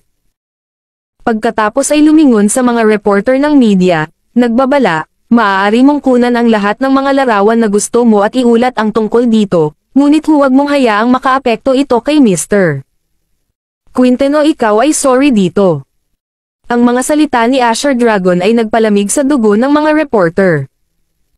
Thank goodness hindi niya kami pinalayas. Maaari pa rin kaming magulat ng isang bagay na karapat-dapat sa balita. Sa ilalim ng nagbabantay na mga mata ng libu-libong tao, dahan-daang naglakad si Benny sa likuran. Lahat ay sabik na malaman kung sino ang sumando sa kanya. Vroom, vroom, vroom. Sa sandaling iyon, napuno ng hangin ang tunog ng isang makinang umuungal. Huminto ang isang Porsche sports car. Bumaba si Iris sa sasakyan at sumugod papunta kay Levi. Levi Garrison, anong ginagawa mo dito? Sumama ka sa akin ngayon sa Everest Entertainment para humingi ng tawad. Malapit nang masira ang kumpanya dahil sa iyo. Para saan? Hindi mo ba nakikitang may hinihintay akong sunduin? Iritadong sabi ni Levi. May sasanduan ka pa ba? Sumama ka sa akin ngayon. Walang benta sa ating mga bagong produkto, alam mo ba iyon? Malaking pera ang mawawala sa atin. Hindi bababa sa 1.8 bilyon. Kasalanan mo ang lahat ng ito. Wala kaming masyadong mawawala kung hindi dahil sayo. Sa pagkakataong iyon, hinawakan ni Iris ang braso ni Levi at aalis na sana. Nakatalikod siya sa karamihan, kaya hindi niya alam kung ano ang nangyayari at si Benny at ang kanyang assistant ay naglalakad patungo sa kanila. Sinubukan ni Levi na pigilan ang kanyang galit. Umalis ka na. Malapit na ang taong sinusundo ko. Hindi pwede. Maliban kung mamatay ako ngayon, Levi, sasama ka sa akin sa Everest Entertainment. Walang pag-aalinlangan si Iris habang sinusubukang hilahin si Levi. Nandito ka ba para sunduin ako, Miss? Isang boses ang biglang umalangaw mula sa likod ni Iris. Nang lingunin ni Iris ang kanyang puso ay umikot. Ang tagapagtanggol Kabanata 278. Ikaw ba Mr.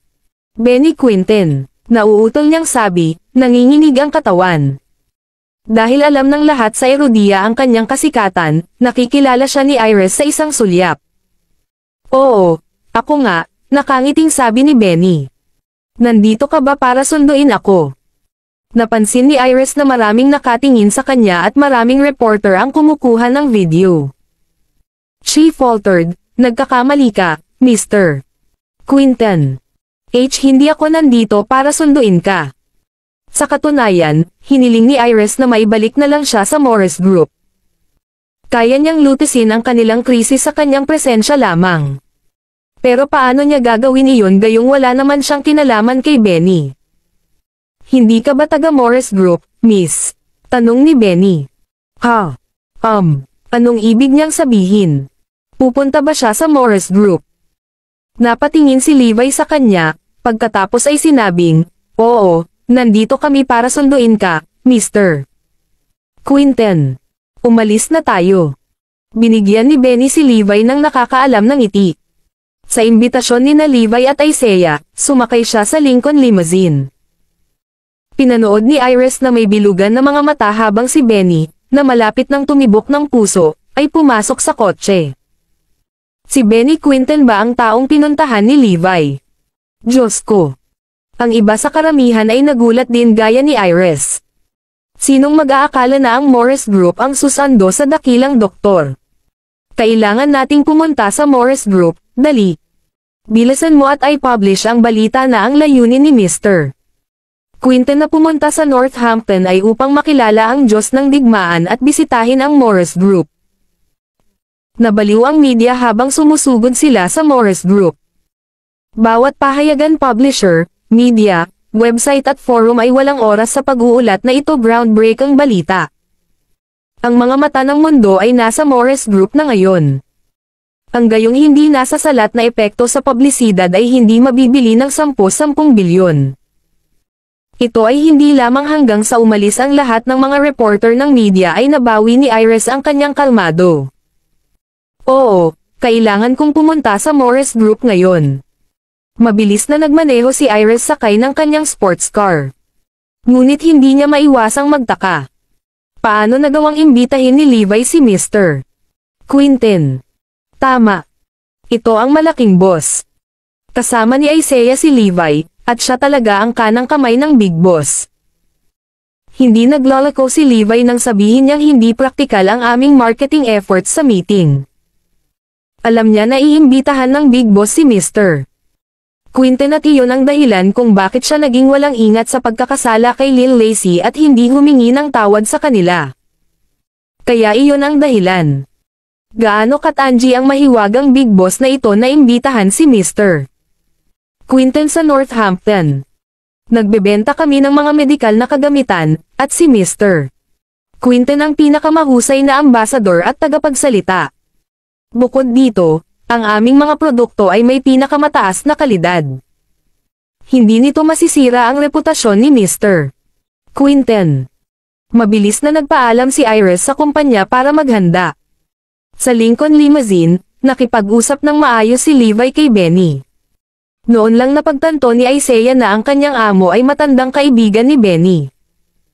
Mukhang mas malakas ka sa araw-araw, Mr. Quinten. Tumawa si Levi. Lahat ng salamat sa iyo, Diyos ng digmaan, sa pagtuturo sa akin ng kakaibang diskarte sa wellness. Pakiramdam ko mas bata ako araw-araw. Ha, tawa ni Benny. Ang tagapagtanggol Kabanata 279. Tawagin mo na lang akong Levi. It's actually for my own selfish reasons kaya kita pinatawag dito, Mr. Quinten. I want you to advocate for my company's products, direktang pahayag ni Levi. Hindi, huwag mong sabihin iyan. Galit na ikanaway ni Benny ang kanyang mga kamay. Napag-aralan ko na ang mga produkto ng iyong kumpanya sa aking mga mag-aaral nitong mga nakaraang araw. Sila ang pinakamaganda sa merkado sa Erudia at maihahambing pa nga sa mga mula sa ibang bansa. Maaari nilang pigilan ang mga dayuhan na monopolyo ang ating pamilihan at higit sa lahat, wala pa sa ikatlong bahagi ng kanilang presyo ang presyo. Ito ay isang magandang bagay para sa bansa at sa mga tao, at ikinararangal kong maging iyong ambasador. Medyo naantig si Levi. Gaya ng inaasahan sa pambansang kayamanan. Iniisip niya ang bansa at ang mga tao sa lahat ng oras. Nahihiya ako sa sarili ko, Mr. Quinten, titred ni Levi. Mayroon akong makasariling motibo sa paggawa ng mga produktong ito. Gusto kong ibagsak ang Northampton Chamber of Commerce. Of course, I'm aware of this. Ang Northampton Chamber of Commerce ay ganap na naplagiarize ang iyong pangunahing teknolohiya at nagmonopolize ng ilang partikular na produkto, na nagbebenta ng mga ito sa mataas na presyo. Nakipag-usap pa ako tungkol dito sa ilang mga eksperto. Ngunit wala kaming magagawa. Tanging ang Northampton Chamber of Commerce ang may ganitong mga teknolohiya ng produkto. Pero okay na ang lahat ngayon simula nang bumalik ka.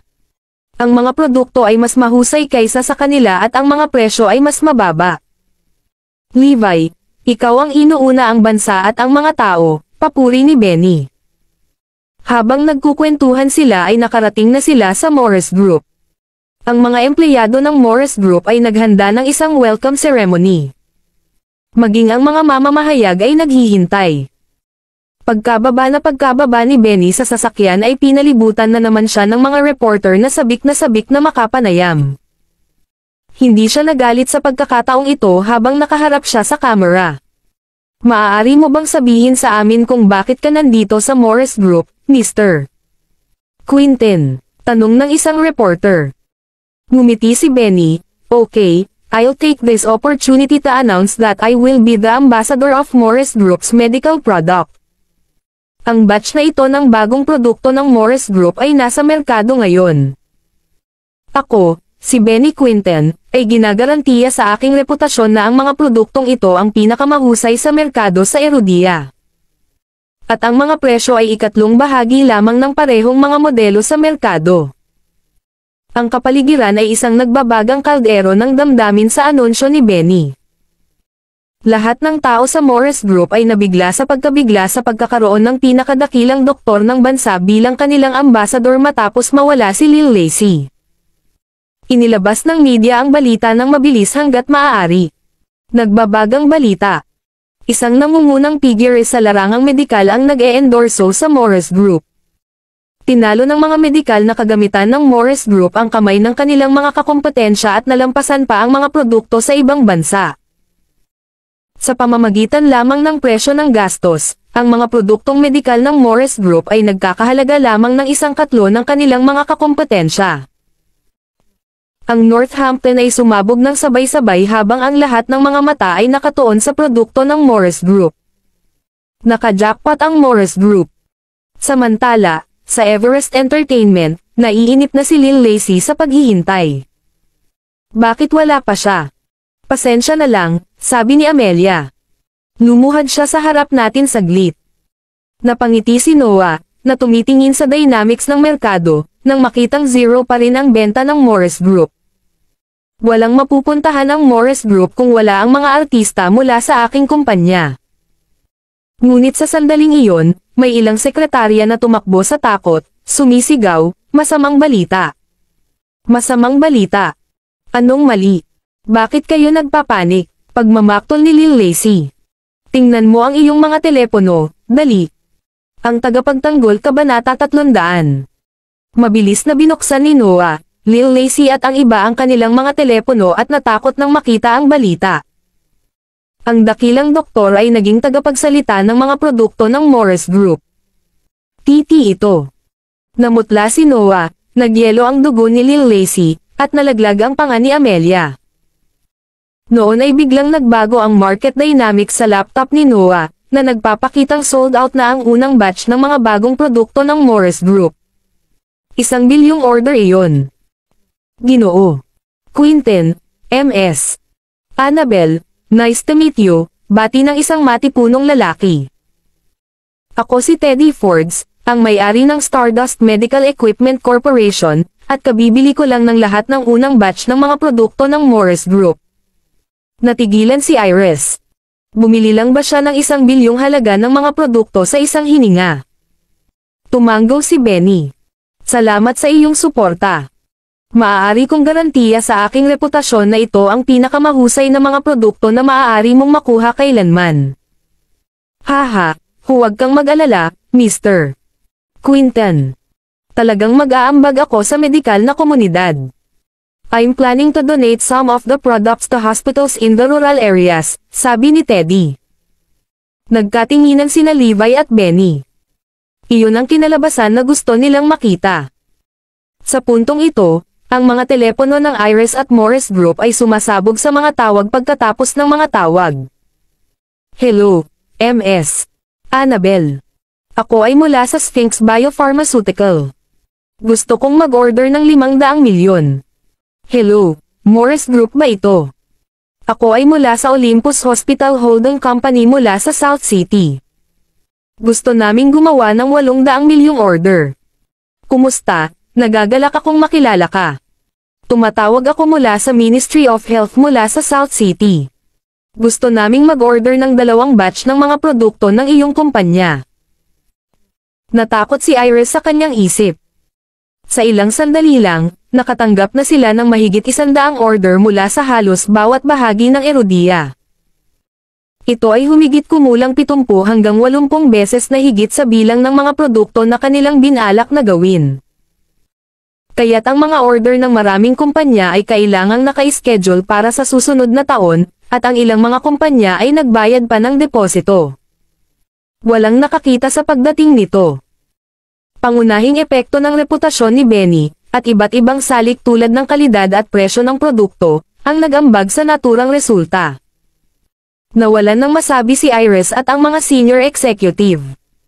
Sunod-sunod pa rin ang mga tawag, parami ng parami ang mga order. Sa bilis na ito, hindi sapat ang 10 planta ng produksyon. Sa sandaling iyon, dumating ang mga dean at pinuno ng iba't ibang malalaking ospital sa Northampton. Habang narito sila para makipagkita ng personal sa dakilang doktor, gusto rin nilang mag-order ng 1 batch ng mga kagamitang medikal na magagamit nila sa clinically. Napailing na lang si Iris dahil nabili na ni Teddy ang lahat ng produkto nila. Sigurado, kaya mo, nagsalita si Levi. Matagal nang naghanda ang Morris Group ng 1 batch ng mga produkto para sa mga pangunahing ospital sa Northampton para sa clinical na paggamit. Parang natulala si Iris. Kailan ito nangyari? Bakit wala akong alam tungkol dito? Humakbang si Isaiah at ipinaliwanag, hiniling sa akin ng boss na gumawa ng higit pa. Nakita niya na ang mga produktong ito ay hindi magiging sapat. Sino sa lupa ang boss na ito? Siya ba ay isang propeta? Pagtingin kay Levi na nakatayo sa tabi ni Benny, biglang may hinala si Iris na si Levi ang misteryosong amo. Ano ba tong iniisip ko? Paanong si Levi ang misteryosong amo? Ipinilig niya ang kanyang ulo at inalis ang pag-iisip sa kanyang isipan. Abangan ang mga susunod pang mga kabanata. Please comment, like, and share, mga kamaster, para updated ka sa aking mga susunod pang mga videos.